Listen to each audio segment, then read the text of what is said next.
மடங்கு அவருடைய பணம் உயர்ந்திருக்கிறது. நான் சொல்லவில்லை, ஆக்ஸ்பாம் அறிக்கை சொல்கிறது. இப்ப தெரிகிறதா, இந்துக்கள், இஸ்லாமியர்கள், சீக்கியர்கள், இந்த நாட்டினுடைய உழைப்பாளி மக்கள், நடுத்தர மக்களுடைய தாலி அறுத்து அம்பானி அதானி வாழ வைக்கக்கூடிய கேடு கட்டவர் தான் பிரதமர் மோடி என பகிரங்கமா சொல்கின்றோம்.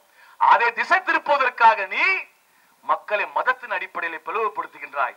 அது மட்டுமல்ல நண்பர்களே, இன்றைக்கு இந்த மோடியினுடைய இந்த பேச்சு என்பது ஜனநாயகத்துக்கு விரோதமான மட்டுமல்ல, உச்ச நீதிமன்றம் தீர்ப்பளித்திருக்கின்றது. தேர்தல் பரப்புரையிலோ ஏதோ ஒரு விஷயத்திலேயோ ஊடுருவல்காரர்கள் வெளியிலிருந்து வந்தோல் என்ற வார்த்தையை பயன்படுத்தக்கூடாது என்று உச்ச நீதிமன்றம் தீர்ப்பளித்திருக்கின்றது. அதற்கு மாறாக மோடி பேசுகிறார்.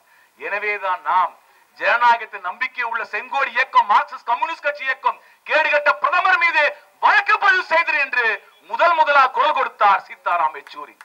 இந்த நாட்டினுடைய தேசத்தின் மீது அவ்வளவு காதல் கொண்ட செங்கோடி இயக்கம் சொன்னது, இந்த கேடுகட்ட அயோக்கியின் மீது வழக்கு பதிவு செய்தது துணிந்து சொன்னது செங்கோடி இயக்கம்.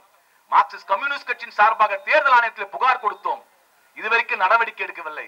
எங்கள் கட்சியுடைய அரசு தலைமை குழு உறுப்பினர் தோழர் பிருந்தாகாரர் டெல்லி மாநகர காவல்துறை சென்று எந்தெந்த வழக்கு பிரிவின் கீழ் அந்த நபர் மீது வழக்கு பதிவு செய்யப்படும் என்று புகார் கொடுத்தார்.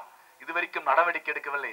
நான் கேட்கின்றோம், இந்த மேடையில் கேட்கின்றோம், தேர்தல் ஆணையமே, நீ மோடியால் நியமிக்கப்பட்டவன் நீ 3 பேரும், அந்த 3 குரங்கு சொல்ல தெரியுமா, வாய மூடு, காத மூடு, கண்ண மூடுன்னு சொல்லிட்டு காந்தி சொன்னாரு. அந்த 3 குரங்கா இருக்குது அந்த தேர்தல் ஆணையத்தில் இருக்க 3 பேரும். அந்த 3 குரங்குகளே நாம் சொல்லுகிறோம், நீ குரங்கா இருக்கலாம், அது எனக்கு பிரச்சனை இல்லை. ஆனால் தேர்தல் ஆணையத்தினுடைய அரசியல் அமைப்பு சாசனம் கொடுத்துக்க பொறுப்பில் இருக்கிறாய். அந்த பொறுப்பிற்கு மரியாதையாக நடந்து கொள்ளுங்கள். அந்த பொறுப்புக்கு உகந்த வகையில் நடந்து கொள்ளுங்கள் தேர்தல் ஆணையர்களே. இல்லாட்டி நாடு உன்னை மன்னிக்காது. இந்த ஆஃப்டர் நீ 60 வயசு வரைக்கும் அதிகாரி இருப்ப, மௌன அடுத்து நீ வெளியே தானே வரணும், கம்பியனை விட்டுருவோம்ல.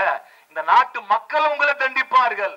அராஜகவாதிகளை, சர்வாதிகாரிகளை சட்ட ரீதியாக நீங்கள் தண்டிக்கவில்லை என்றால் மக்கள் மன்றத்தில் தண்டிக்கப்படும். இதுதான் வரலாறு, இதுதான் வரலாறு, இந்திய வரலாறு, உலக வரலாறு. எவனும் தப்பிக்க முடியாது, யாரும் தப்பிக்க முடியாது. அது மோடிக்கும் பொருந்தும், தேர்தல் ஆணையத்துக்கு பொருந்தும். எனவே தேர்தல் ஆணையமே அதை செய்கின்றோம். அடுத்ததாக செங்கோடிக்கு இந்த மெடல் சொல்கின்றோம். இந்த நாட்டில் இருக்கிற உழைக்க மக்களே, மதத்தின் ரீதியாக கேடுகட்ட மோடி பிரித்தாலும் செங்கோடி இயக்கம் இந்த நாட்டு மக்களும் மக்கள் ஒற்றுமை உயர்த்தி பிடிப்போம்.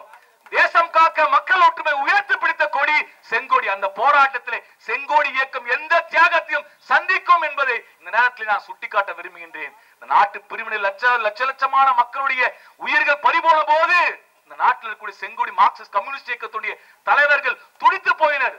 தேசப்பிதா காந்தி தனி ஒருவனாய், தனி ஒரு மனிதராய், மகாத்மா காந்தி மக்கள் நல்லிணக்கத்துக்காக போராடிய மகத்தான தலைவர் மகாத்மா.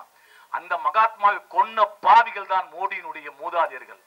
அவர்கள் இன்றைக்கு மத நல்லிணத்துக்கு கெடுக்க பார்க்கிறார்கள். நமது கட்சியினுடைய மிக பெரும் தலைவர், இந்திய நாட்டு மிக முக்கியமான தலைவர் ஜோதிபாசு ஒரு முறை சொன்னார், பிஜேபி கூட்டத்தை பார்த்து சொன்னார், நீங்கள் காட்டு மிராண்டி கூட்டம் என்றார் ஜோதிபாசு. பிஜேபி கூட்டம் காட்டு மிராண்டி கூட்டம் என்றார். அப்போ தலைவர்கள் பயந்துட்டாங்க. பிஜேபி என்னங்க ஜோதிபாசு, நீங்க போயிட்டு எங்களை போய் காட்டு மிராண்டின்றீங்க. ஆமா, நீங்க காட்டு மிராண்டி தான் என்றார் ஜோதிபாசு. அந்த காட்டு மிராண்டி கூட்டங்கள் இன்றைக்கு அதிகாரத்தை வைத்துக் கொண்டு இன்னைக்கு சதிகாரம் போட்டுக் கொண்டிருக்கிறது. ஆனால் வரக்கூடிய இந்த தேர்தல் நாடு முழுக்க, இந்தியா முழுக்க மக்கள் கிளர்ந்து விட்டார்கள். அதனால பார்த்தா சூரத்ல அவன் குஜராத்தை தோக்க போறவன், எலெக்ஷன்னா தோத்துருவான், கேண்டிடேட் தோத்துருவான்றதுக்காக எங்க போய் ஃப்ராடு பண்ணணும், ஃப்ராடுல கில்லாரி ஃப்ராடு தனம் பண்றது எப்படின்றது பிஜேபி கத்துக்கணும். எப்படி கேண்டிடேட் அவன் டிஸ்குவாலிஃபை பண்றானா, அந்த நாடாளுமன்ற உறுப்பினருக்கு வேட்புமனு தாக்கலை அவரை முன்மொழிந்த 5 பேர்ல 3 பேர் கையெழுத்து செல்லாதுன்னு சொல்றான் பிஜேபியால் தேர்தல் ஆணையர்கிட்ட.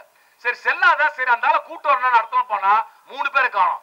வேட்பாளர் கடத்திருவானுங்க, எம்பிஏ கடத்திருக்கானுங்க, எம்எல்ஏ கடத்திருக்கானுங்க பிஜேபிக்காரங்க. ஆனா வேட்பாளரை முன்மொழிந்து கடத்தினது இதான்ப்பா இந்த நேரத்தில் முதல் முறை.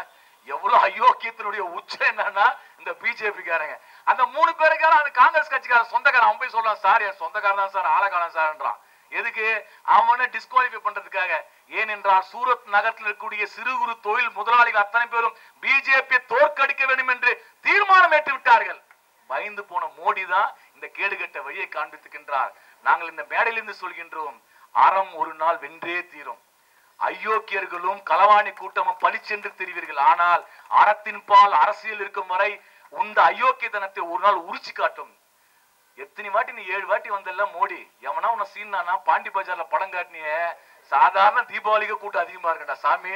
நீ வந்து பாண்டி பஜார்ல வந்து கணக்கு அமைச்ச எத்தனை கூட்டம் நடத்தின, எல்லாத்தையும் ஒருத்தன் வந்தான் நீட்டா 1 கிலோ லட்டு வாங்கிட்டு போய் குத்தா முதலமைச்சர்கிட்ட. லட்டு குத்தவொன்னு முடிஞ்சு போச்சு எல்லாமே. ஏன்னா மக்கள் அன்பை தான் விரும்புவார்கள், அருவருப்பை விரும்ப மாட்டார்கள், வெறுப்பை விரும்ப மாட்டார்கள். எவ்வளவு கஷ்டமா இருந்தாலும் மனுஷன் சிரிக்கணும்னு நினைப்பான். உன் மூஞ்சில சிரிப்பு இருக்குதா? வன்மமும் வக்கரமும் இருக்குயா மோடி. உன் கூட்டமே வன்மமும் வக்கரமும் கொண்டவர்கள்.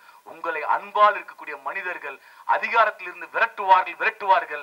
அந்த வகையில செங்கோடி இயக்கம் எல்லோரோடும் இணைந்து ஒன்றுபட்டு செயல்படும். இந்த நாட்டு மக்கள் முன்பாக மக்கள் ஒற்றுமை பாதுகாப்போம், தேச ஒற்றுமை பாதுகாப்பு என்பதை பறைசாற்றுவதற்காக செங்கோடி இயக்கம் இந்த கண்டன ஆர்ப்பாட்டம் நடத்திருக்கின்றது. உடனுக்குடன் செய்திகளை அறிந்து கொள்ள IF தமிழ் பெல் ஐக்கனை கிளிக் செய்யுங்கள்.